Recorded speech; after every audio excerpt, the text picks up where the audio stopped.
everyone. Sheila Butler with Successful Women Talk. I want to say thanks so much for joining me today. And today on the show, I have Teresa Taylor.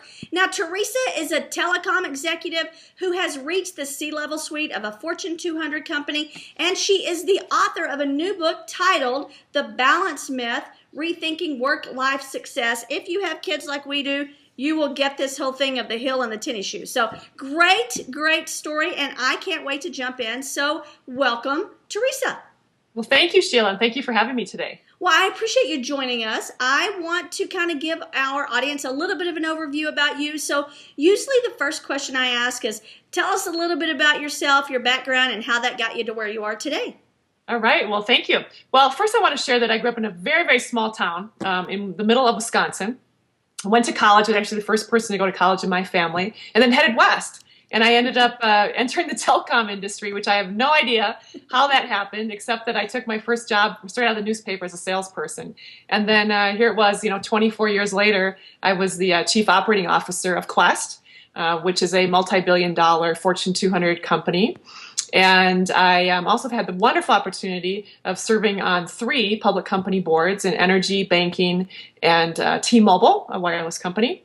And I do a lot of community work. So I've currently have a large project going on with the governor of Colorado, and I work on economic development. So in a very quick nutshell, that's a little bit about me. Yeah, and she did summarize that because I have seen the resume, quite impressive. Let me ask you, so when you and I want to get into the book in just a minute, but when you started out, back at Quest in like in 1988, your kiddos were much younger then, right? Right. And it was a little bit of a different, I think, environment as far as women and working and being able to have a family. How did you deal with it back then? Well, so you're right. When I first started, I didn't even have children. And I wasn't really thinking about it too much because I thought at some point I would and it would just be easy. But, to be honest, I actually had a hard time having children. I went through a lot of infertility issues, and I found out I had endometriosis, which I didn't even know what that was. And so here I'm, worrying about birth control all these years, and I really didn't need to because I wasn't going to get pregnant. So I finally went through all that. So when my kids came, they were really special to me. So I had 2 boys, and both times had to go through quite an ordeal to get pregnant. Once I got pregnant, I had very natural, easy births. But so they were a big chore. But as far as work went, back then you just didn't talk about it. So honestly, I disappeared for about 6 weeks to have a surgery so that I could get rid of this endometriosis. My boss didn't want to know what I was doing. He's like, okay, it's some female thing. Just let me know when you're coming back. And the same on maternity leaves. When I would leave for maternity leave, they'd say, well, are you coming back? And I'd say, of course I am. And at one point, I even missed a promotion because my boss said, I didn't think you were coming back, so I gave it to somebody else. So, at that time, you just didn't talk about your children. You didn't talk about why you were taking the leave. You just kind of came and went, and nobody really asked you any questions. That is so interesting because it is so different today. Like, I adopted my first son 4 years ago. He was just a few days old when I got him. And I owned my own company, so it made it easier. But he just went to work with me. So I had a nice big office. I set up a little nursery in the corner, and everyone helped with him. It was just it's so different today than it is there. But not for everybody, because I think some women still struggle in their positions in corporate America, and it's tough for them. Right, I would agree. And actually, that's why I wrote this book, because while I say that when they were young, it's not like they can take care of themselves at age 4. So you continue to move along. And what I eventually discovered was that I wasn't doing a very good job at home or at the office. And when I finally gave up searching for the mythical balance is when I finally had peace with myself. I just put everything together and said, I have one life and actually one calendar. I literally put my calendars together. And things just started moving smoother when I said, this is me. This is how I'm going to operate. I'm going to talk about my kids at the office. I'm going to talk about my work at home. I'm going to put it all together because I'm one person. I can't keep bifurcating. But in fact, I went forward and started integrating. And that's really when my career took off. To tell you the truth, that's really when things really started going for me because I was whole. I was one person moving forward and the same person everywhere. I love that you share that because I think so many people, especially women, we'll focus on that, do try and keep things so separate. And I don't know how you can be whole. My work is a part of who I am. Right. And I know it's easier for me because I do own my own business, but still, when I worked, I've had other people work for me that have kiddos, and you just know it as part of them. And you can't separate the two because, like you said, you're not happy at home. fully, and you're not fully happy at work either. You have that struggle. Right, exactly. And that's why I put it together. And unfortunately, you usually don't get that, light bulb to go on until it's just not working. And that's what happened to me. I become a vice president in this very large corporation. Normally you'd think everything's great. I've got the 2 kids. I still have the same husband, which was a big deal. And that is actually quite a miracle nowadays. And I was a vice president, in this big company, but I was miserable. I was miserable at home, miserable at work. And yet I loved my husband. I loved my kids. I loved my work. And it wasn't a job to me. I mean, to me, it really was a career. And so I had to figure out some way to put it together. And that's when I started coming up with another concept I have in my book is layers. And layers to me gives you options. It allows you to take something off, put something on, allows you to adjust and kind of move through a day that you cannot predict. I mean, you cannot predict that your kids are going to have to come home from school early because they're sick. And the daycare center won't keep them when they're throwing up. So you have to go get them.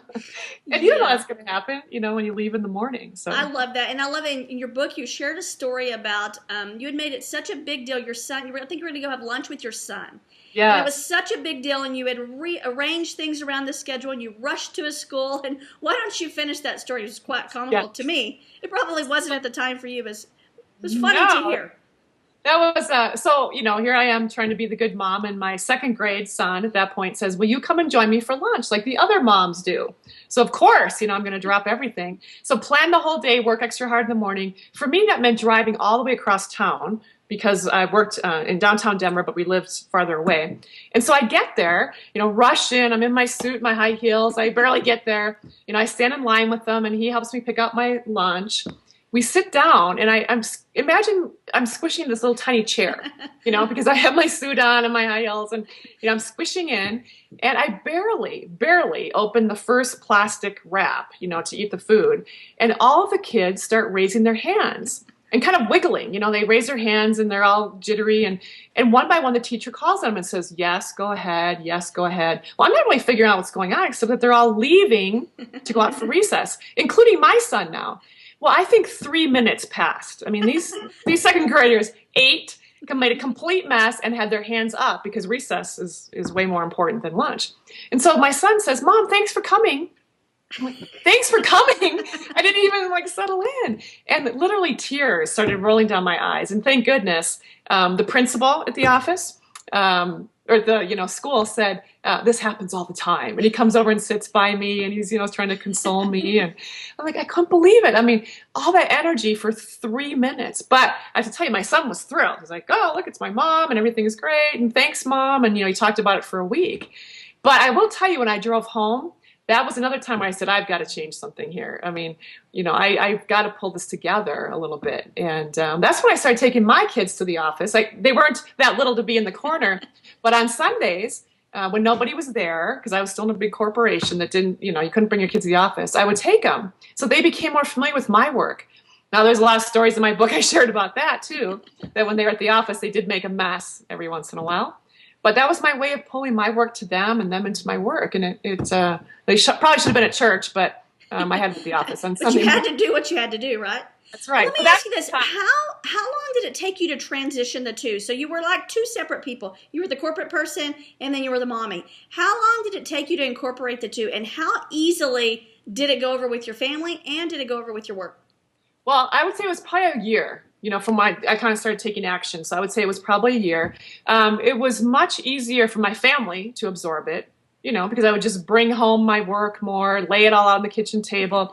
At one point, I was doing a lot of marketing, so I was creating commercials. So I'd bring home the storyboards, and the kids would look at it. They called them my cartoons. They said I was making cartoons. And they'd see it on TV, because we were in the local market. And they'd say, Mom, your cartoons are on TV. And we'd run over and watch the commercials that I had just made. It was more difficult to bring the family into the office. And that was a little bit of inching it in, a little bit at a time, mentioning a few things. What I found was that my coworkers, as well as the people that worked with me, also opened up. So all of a sudden, once I started it, everybody started talking about their kids. And pretty soon we were planning, social activities. Instead of taking just the customer, for example, to a basketball game, we'd say to our customer, why don't you bring your kids? And we'll bring our kids too. So it was, over a period of time that we continued to integrate it in. But I have to tell you, my team started performing better when I brought my family in and they brought their family in too. And by family in, I mean talking about it, being a part of it, and I can see that, because I know that for me, when someone asks about my kids and it's a genuine question, it makes me appreciate them more. It makes them think they care about me. And so I see that the same way at work. And with my business, my offline business that I sold a couple of years ago, we were the same way. It's part of your family. I mean, you are here as an employee and a great member of our team, but family really does come first. And that's tough when you've got deadlines to meet. But I agree, it made them perform better. Right. Because we all were doing the same thing. I mean, we all could talk about, our issues. We could share stories about, the third grade teacher that was making us crazy. And, it just brought the whole person, I think, to the meeting. And then we could focus too. We could say, okay, for this next hour, we have got to get this done, because we all want to go home. Yeah. Right? We don't want to stay here all night and keep talking about this. We all have the same goal in mind. I love that. Well, let me ask you this. So what made you decide to write the book? So I've read the book. Great read. You guys, any working woman, any woman out there that wants to see how someone else has learned to balance it, and a great story. What made you write the book, and how difficult was it writing? And are you a writer? So let's go over that process a little bit. I'm not a writer. That I can tell you right now. I'll start with your last question first. I'm definitely not a writer. So it was very difficult. What motivated me to do was really two things. One is that I've always been puzzled by the fact that the workforce is 50 to 51% women, yet only 3% at the top. So as I continued to rise and make it to the corner office, I was alone. I was alone all the time as a woman. And so as I started looking at that and thinking about that and talking with people, what I found was that all of my coworkers in the middle management level would exit. They'd either exit completely from the corporate world, or they would step back, or they'd take part-time work or start their own companies, which are all great options, but I found myself alone. And then I'd constantly get asked, why aren't there more women at the top? And I would say, they're not here. I mean, they have disappeared, literally. And when I would talk to people and listen to myself and my friends, it was always because of this mythical balance. In other words, I'm leaving or stepping back because I cannot balance my life. And I would say to them, there is no balance. Stop looking for it. It's not there. And stop being frustrated and disappointed and grading yourself, so negatively. So my hope was that by sharing my real life stories, that I would motivate, even if it's only 2 women, to stay in the workplace. And if they do want a career, to know that they can have both. You can have a career and you can have a successful home life. Not by balancing, by the way, but by putting them together and just living and working through it. So I wrote it for motivation. I wrote it to share real life stories. And I think it's a great story, because it was big. You were in a big company. I mean, you're in a very important role. You were at the White House. I mean, you've done a lot of things, and you juggle both. And just letting go of that one word and coming to peace with the fact that it's not a balance. I have a friend that always says, when you think balance, think that legal scale. You have to give something up for another. And, I guess when I realized that too, no one wants that. I think that's why so many women do start their own companies, because we want a little bit of freedom. I love nothing more than being a mommy, but I love owning a business, helping small business owners I'm at the CEO level as well. I love that. Right. And so many women do. And there's no reason why you can't do both. I mean, there's nothing intellectually that's keeping you from doing both. There's nothing, it's in ourselves, really. It's in ourselves, and we put this burden on us that society, helps support, but we're in control of it, where we can say, you know what, I'm not going to bake the cupcakes. I'm going to go buy them and put them in a Tupperware and send them. And it's okay, because guess what? They're going to eat them in 3 seconds and be done.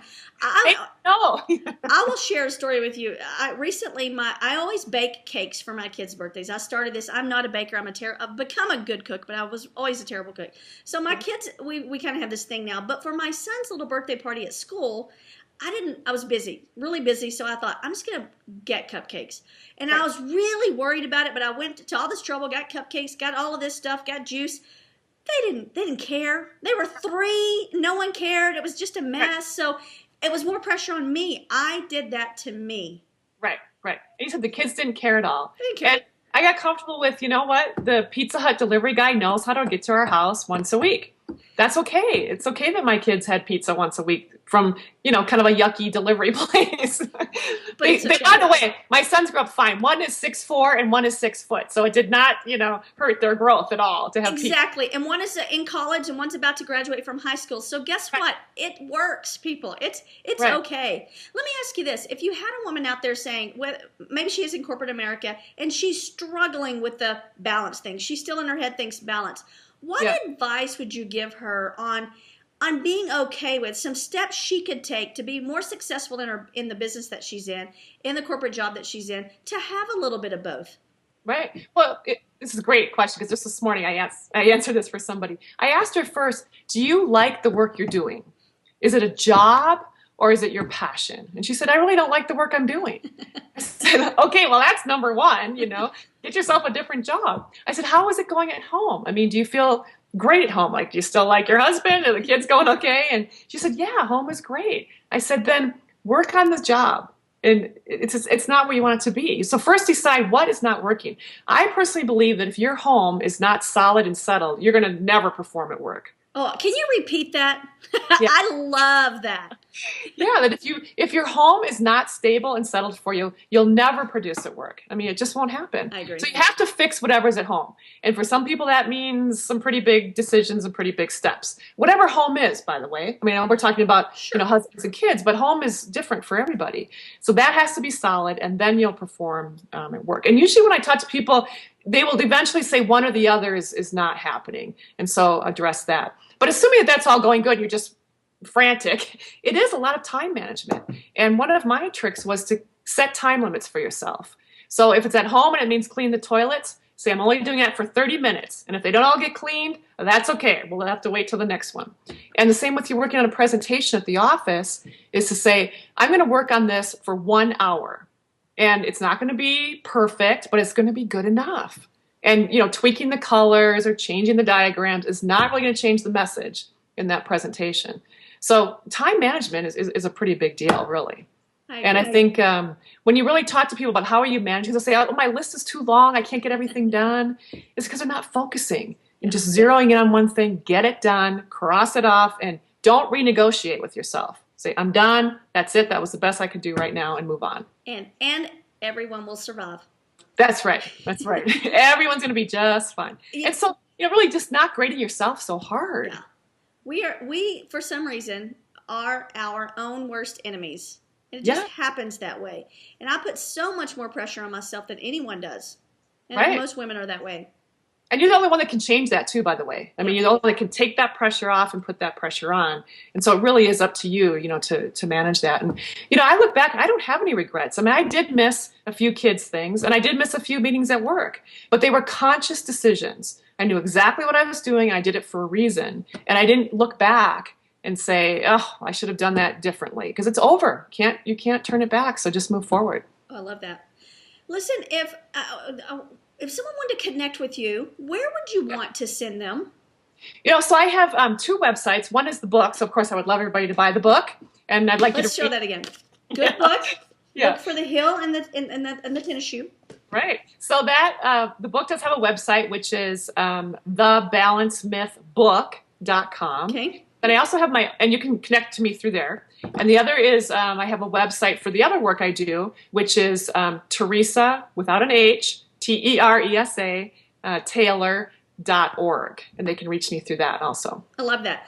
Teresa, I appreciate your sharing your story with us. The book was good. You shared a lot of stuff. You had some issues with your brother. I mean, I don't want to give it away because it's such a good read, but I love that you got to the level that you are today, and you are showing other women out there, not just, like you said, even if we influence one person, right, we've done a good deed, because you can have it all. I just wrote an article about this recently. I saw that. Yeah, it's wonderful. You can have it all, but you have to define what your all is. Yep. And like you said, time management is a huge part of that. Yep. I agree. And it's really up to you to decide what it is. And don't let some other mythical thing or society or something else tell you that you're doing horribly, because you're not. If you feel good, you're doing good. I love that. We'll end on that. Teresa, I appreciate you taking the time to talk with us. Get the book if you haven't, guys. It's a great read. And Teresa, I hope you have a terrific day. Well, thanks. And you too. Thanks for your time today. You know, the world needs you, so don't underestimate your greatness. If you liked today's episode, you can spread the word by using the share buttons on the side. And if you want to learn how to simplify your life and your business, join the community and get our free updates directly to your inbox.